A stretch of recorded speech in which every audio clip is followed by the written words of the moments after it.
किसी नौसिखिए वकील को बाबरी मस्जिद का वो फैसला दे दो, अगर वो ये ना कह दे कि ये फैसला गलत है।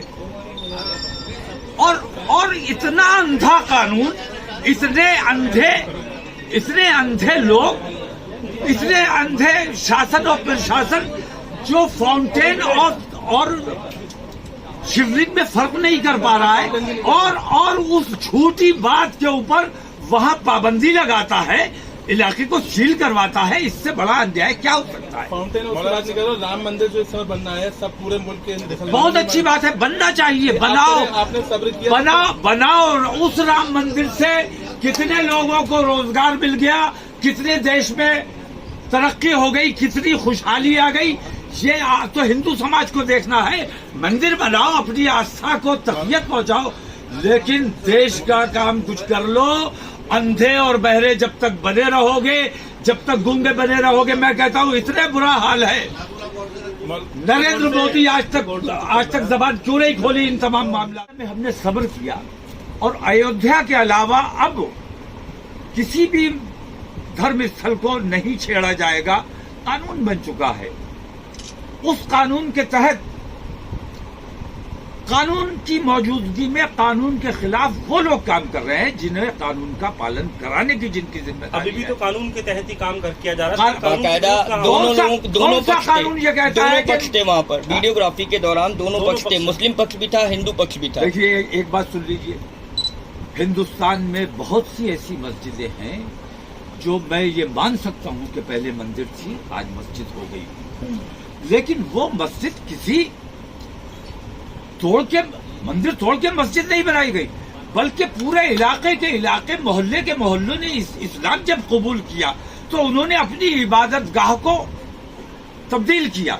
मंदिर में जो पूजा करने वाले लोग थे वो जब नमाज पढ़ने लगे तो उन्होंने अपने मंदिर को खुद अपनी स्वेच्छा से उन्होंने, बस ये दरख्वास्त करूंगा कि जाइए जामा मस्जिद का हौज का फोटो लीजिए और उस हौज में भी शिवलिंग मौजूद है, पत्थर का ही है। नौमहला मस्जिद में भी हौज मौजूद है और वो भी पत्थर का है और उसमें भी शिवलिंग मौजूद है। तो इस किस्म की जो बेईमानियां की जा रही है, इसके पीछे असल मकसद क्या है? मुझे लगता है कि हुकूमत दिवालिया हो चुकी है, नेपाल जैसे हालात बन चुके हैं।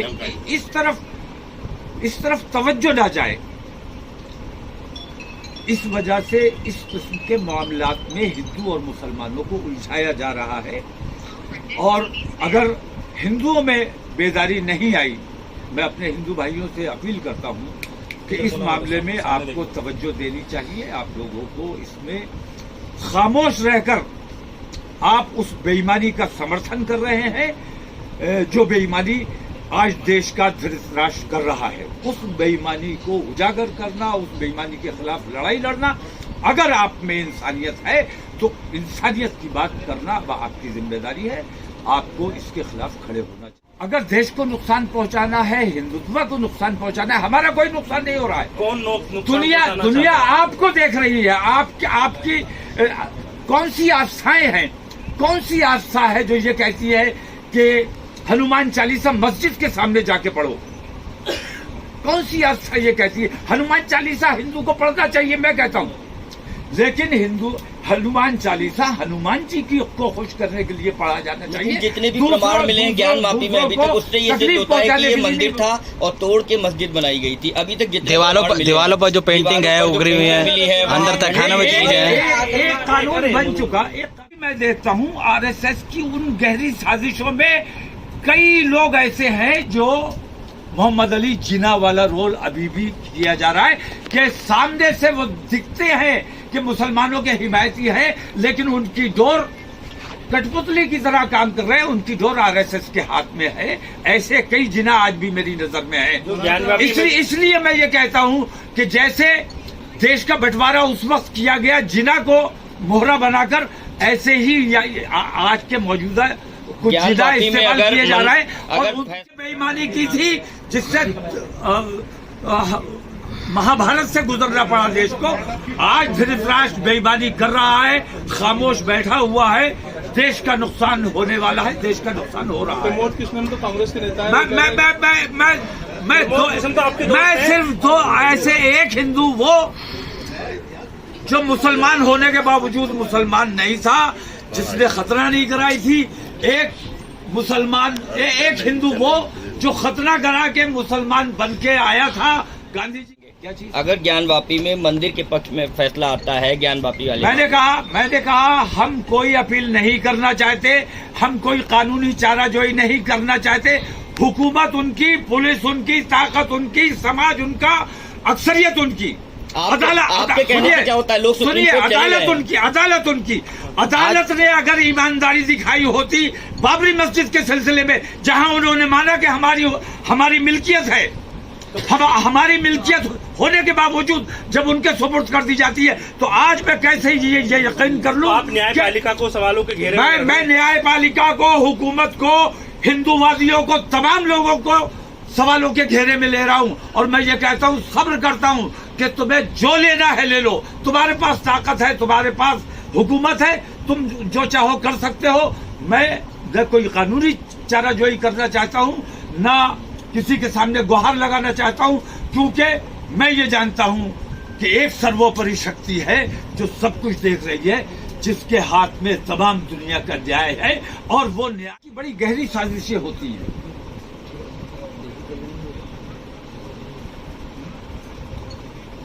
पाकिस्तान का जो, हिंदुस्तान और पाकिस्तान का जो बंटवारा हुआ,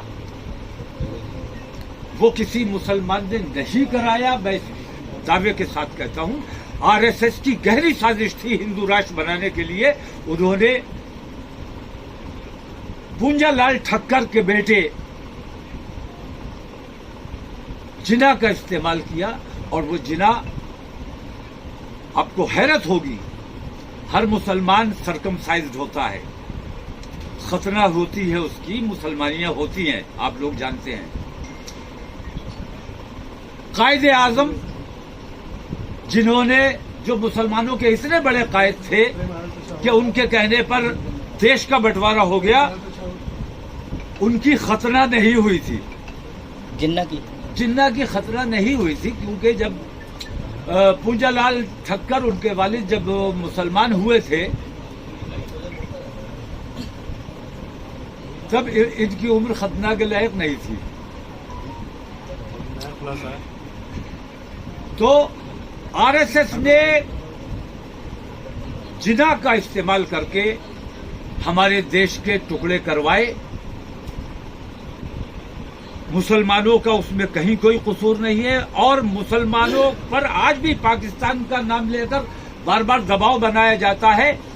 मैं ये कह देना चाहता हूं कि मुसलमान, हिंदुस्तान का जितना बड़ा नुकसान हुआ है पाकिस्तान बनने से, उससे कहीं ज्यादा मुसलमानों का नुकसान हुआ है। मुसलमान इसको सब नापसंद करता है, और कायदे आजम को अगर हम उनकी हिमायत की होती तो हम भी पाकिस्तान में बैठे होते, हिंदुस्तान में। तुम्हारी आस्थाओं का मजाक उड़ रहा है, हिंदुत्व का मजाक उड़ा रहे हैं लोग। हिंदुत्व के ऊपर किस किस्म का मजहब है? ये जो फाउंटेन और शिवलिंग में फर्क नहीं कर सकते, ये कैसा मजाक हो रहा है? ये तो कोर्ट के ऊपर है, कोर्ट तो कार्बन डेटिंग कराएगा। भाई, जो लोग कोर्ट कह रहा है कार्बन डेटिंग कराएंगे, उसके बाद लोग ये कह रहे हैं कि ये शिवलिंग है, उनसे बड़ा अंधा, और उनकी बात सुन के कोर्ट ने उस इलाके को सील किया, नमाजियों पर पाबंदी लगाई, वुजू खाने पे पाबंदी लगाई। क्या न्याय है ये? कौन सा न्याय है? कोर्ट का कहना है कार्बन डेटिंग के आधार पर। जब तक जांच पूरी ना हो जाए, सबसे बड़ा सवाल मेरा ये है कि कमीशन को अंदर जाना चाहिए था। कमीशन के साथ वो हिंदूवादी तमाम लोग अंदर क्यों गए? कोर्ट के जो परमिशन था, कोर्ट ने कोर्ट ने परमिशन दी थी कमीशन को। कमीशन ने अपनी गुप्त रिपोर्ट देनी थी। ये कौन सी गुप्त रिपोर्ट है? क्या ये गुप्त रिपोर्ट है? ये कानून है? ऐसी अंधेर नगरी चौपट राजा, इससे ज्यादा हमें कुछ नहीं करना। अगर कोर्ट का फैसला आएगा तो आप उसकी सहमत होंगे? भाई, कोर्ट का फैसला आएगा, हम कतई सहमत हैं। हम बाबरी मस्जिद का जो फैसला आया, असहमत हैं हम आज भी, लेकिन देश में अमन अमान बनाए रखने के लिए हमने कहा चलिए मंदिर बना लीजिए। नहीं, मैं नहीं करूँ, अब मंदिर बना लीजिए। हम असहमत हैं, लेकिन भाई एक एक करके बात करो तो जवाब देना है। इसमें आप किसी किस्म की अगर जबरदस्ती की गई तो हुकूमत को उसके नताज भुगतने पड़ेंगे, हुकूमत को विरोध झेलना पड़ेगा। किस तरीके का विरोध आप करेंगे, किस तरीके का सामना करना पड़ेगा हुकूमत कोर्ट को? अपना फैसला सुनाता है, जो भी सुनाता है उसके विरुद्ध जाएंगे क्या? अगर इस मैं कहता हूँ मौलाना साहब किस तरह के मैं नतीजे होंगे? कहता किस तरीके के नतीजे होंगे, किस तरीके का विरोध एक एक जताएंगे करके आप? सवाल कर लो तो मैं बता भी पाऊंगा। सवाल वही है, मेरा अजय भाई का वही सवाल तो है। एक ही आदमी बोल लो। हाँ हाँ, वो सवाल वही है, किस तरीके का एक विरोध ही करेंगे? सवाल आप भी कर लो, एक ही सवाल है कि कैसा विरोध होगा आपका, जैसे महाभारत की धमकी दी थी आपने। विरोध सुनिए, मैं सबसे पहले ये कहता हूँ कि अब किसी किस्म की कानूनी चाराजोई की जरूरत मैं समझता हूँ कि मुसलमानों को नहीं है, क्योंकि मुसलमानों ने बाबरी मस्जिद का फैसला देख लिया। हमने एक जुबान से कहा था कि कोर्ट का जो फैसला होगा वो हमें मान्य होगा।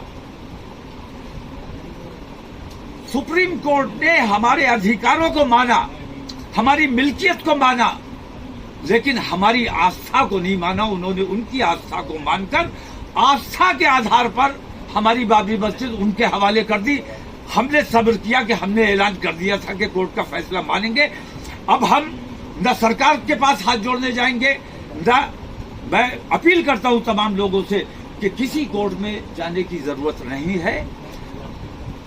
ताजमहल को भी बुलडोज कर दिया जाना चाहिए, उसकी भी खुदाई की जानी चाहिए, उसके नीचे भी भोलेनाथ का त्रिशूल मिल जाएगा।